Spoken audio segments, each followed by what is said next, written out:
Hello दोस्तों। और मैं आज फिर आपके सामने हाजिर हूँ एक नई और मजेदार कहानी लेकर। एक बहुत ही सुंदर परी लोक में सोना नाम की परी अपनी माँ के साथ रहती थी, लेकिन उसे जरूरत से ज्यादा खाना खाने की एक अजीब सी बीमारी थी। जब भी उसके सामने खाना आता तो वह अपने आप को रोक नहीं पाती और फटाफट सारा खाना चट कर जाती थी। सोना परी लोक के स्कूल में पढ़ने जाया करती थी और वह अपने सभी दोस्तों का खाना भी चट कर जाया करती थी। इसलिए उसके सभी दोस्त उसे पेटू पेटू कहकर बुलाया करते थे। सोना स्कूल से आते ही अपनी माँ से कहती है, माँ, आज स्कूल में मैंने बहुत पढ़ाई की, मैं बहुत थक गई हूँ और बहुत जोर से मुझे भूख भी लगी है। मुझे कुछ खाने को दो ना माँ। हाँ, अभी लाती हूँ बेटी। जैसे ही माँ प्लेट में खाना परोसती है, सोना 2 मिनट में पूरी प्लेट चट कर जाती है और फिर कहती है, माँ, इतने में तो मेरा पेट ही नहीं भरा, मुझे और दो ना। माँ सोना की इस आदत से बहुत परेशान हो जाती हैं और परेशान होकर सोना को एक डॉक्टर के पास ले जाती हैं। डॉक्टर सोना की अच्छे से जांच करते हैं और कहते हैं, आपको ज्यादा घबराने की जरूरत नहीं है। सोना को कोई बीमारी नहीं है। कुछ बच्चों को थोड़ी ज्यादा भूख लगती है, लेकिन समय के साथ साथ जैसे जैसे सोना बड़ी होती जाएगी, यह आदत भी धीरे धीरे ठीक होती जाएगी। ऐसे ही समय बीतता जाता है और सोना का खाना पीना भी बढ़ता जाता है। सोना धीरे धीरे बड़ी तो हो जाती है, लेकिन उसकी यह आदत समय के साथ और भी बढ़ती जाती है। अब सोना खा खा कर बहुत मोटी हो गई थी। घर का खाना तो वह चुटकियों में ही खत्म कर देती थी। परी लोक का कोई भी ढाबे वाला और दुकान वाला सोना को अपनी दुकान में नहीं आने देते थे। उसे कुछ ना कुछ बहाना बनाकर वापस भेज देते थे। हमारे पास तो बस एक आदमी का ही खाना बचा है और तुम्हें तो 10 लोगों के बराबर खाना चाहिए। हा हा हा हा हा, फिर आना। एक बार परीलोक में एक 5 स्टार होटल खुलता है। जैसे ही इस बात की खबर सोना को मिलती है, वह फटाफट उस होटल में खाना खाने आ जाती है।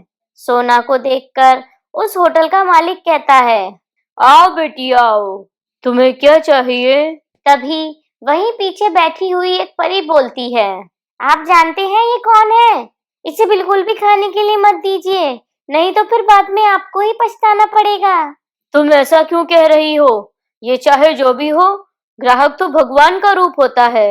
आपको जो भी पसंद है आप ऑर्डर कीजिए, मैं आपको तुरंत ला कर देता हूँ। सच में आप कितने अच्छे हैं, आप अपने ग्राहकों को कितनी इज्जत देते हैं। मुझे 1 प्लेट चाउमीन चाहिए। सोना कुछ ही मिनटों में चाउमीन की प्लेट चट कर जाती है और फिर से होटल के मालिक को बुलाती है। 1 प्लेट कड़ी चावल, 1 प्लेट मटर पनीर, 1 प्लेट पुलाव, जल्दी से लेकर आइए, मुझे बहुत जोर से भूख लगी है। ऐसा कहकर सोना होटल का सारा खाना खत्म कर देती है। ये देखकर होटल का मालिक सिर पर हाथ रखकर बैठ जाता है। ये सब देखकर वहीं पास में बैठी हुई परी बोलती है, मैंने तो आपको पहले से ही कहा था कि इसे कुछ मत दीजिए खाने के लिए, लेकिन आपने तो मेरी एक भी नहीं सुनी। अब आपने देख लिया क्या हुआ। मुझे और भूख लगी है, मुझे और खाने को दो। मैं तुम्हारे हाथ जोड़ता हूँ बेटा, अब तो इस होटल में मेरे सिवाय खाने के लिए एक तिनका भी नहीं बचा है। अब तो मुझे माफ कर दो। सोना होटल के मालिक को पैसे देते हुए बोलती है, अरे, तुमने मुझे फुल प्लेट कहकर हाफ प्लेट ही दिया। ऐसे अपने ग्राहकों को धोखा देना ठीक बात नहीं है। आगे से मैं तुम्हारे होटल में खाना खाने बिल्कुल भी नहीं आऊंगी। ये कहकर सोना वहां से मुंह बनाकर चली जाती है। उस दिन के बाद से कोई भी होटल वाले सोना को अपने होटल में नहीं आने देते थे।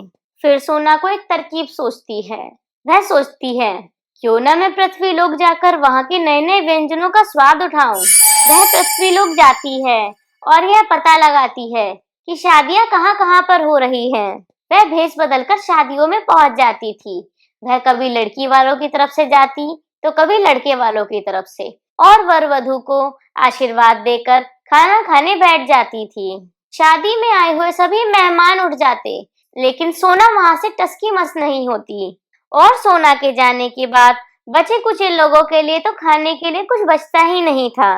एक बार सोना जंगल से होते हुए जा रही थी, तभी उसे एक बरगद के पेड़ के नीचे पत्तों की प्लेट में बहुत सारे रसीले फल दिखाई देते हैं। उसे देखते ही सोना के मुंह में पानी आ जाता है और वह तुरंत जाकर सारे फल चट कर जाती है। इतने में वहां पर एक साधु आ जाते हैं। ये सब देखकर साधु बहुत ज्यादा क्रोधित हो जाते हैं। मूर्ख परी, तुमने मेरे फल खाने की हिम्मत भी कैसे की? मैं तुम्हें श्राप देता हूँ, इन 10 दिनों में तुम्हारी मृत्यु हो जाएगी। मुझे माफ कर दीजिए साधु बाबा, अनजाने में मुझसे बहुत बड़ी भूल हो गई।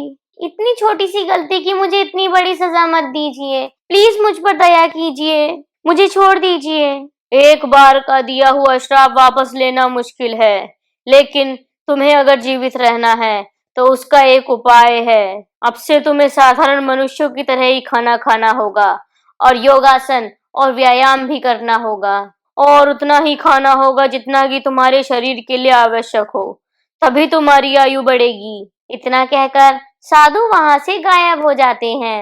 ये सब सुनकर सोना अपनी माँ के पास परीलोक वापस लौट जाती है।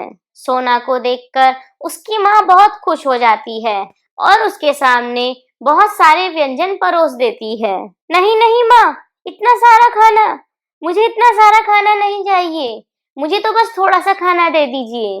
क्या हुआ बेटी, तुम्हारी तबीयत तो ठीक है ना? नहीं नहीं माँ, मैं तो बिल्कुल ठीक हूँ। मैं आज से उतना ही खाना खाऊंगी जितना कि मेरे शरीर के लिए जरूरी है। उस दिन के बाद से सोना रोज सुबह जल्दी उठती, व्यायाम करती और बगीचे में पानी डालती थी, और साथ ही अपनी माँ के साथ घर के कामों में भी हाथ बटाती थी। इस तरह कुछ ही दिनों में सोना का मोटापा बहुत कम हो जाता है और वह दिखने में भी बहुत सुंदर लगने लगती है। सोना में इतना बदलाव आता हुआ देखकर उसकी माँ बहुत ज्यादा खुश हो जाती है। फिर एक दिन सोना साधु बाबा के पास जाती है और उनसे कहती है, बाबा, जैसा जैसा आपने मुझसे कहा था मैंने वैसा ही किया। मैंने खाना खाना बहुत कम कर दिया, जितना मेरे शरीर के लिए जरूरी है मैं बस उतना ही खाना खाती हूँ, और साथ में मैं रोज सुबह उठकर व्यायाम भी करती हूँ। अब तो मुझे श्राप से मुक्त कर दीजिए। सोना, मैंने तुम्हें कोई श्राप नहीं दिया था, बस तुम्हारे अंदर बदलाव लाने के लिए मैंने ऐसा कहा था। अब देखो तुम और लड़कियों की तरह कितनी सुंदर दिखने लगी हो। सोना परी साधु का धन्यवाद करती है और खुशी खुशी परी लोग वापस लौट जाती है। तो दोस्तों, कैसी लगी आपको हमारी ये कहानी? हमें कमेंट सेक्शन में कमेंट करके जरूर बताएं और ज्यादा से ज्यादा अपने दोस्तों के साथ इसे शेयर करें। धन्यवाद दोस्तों।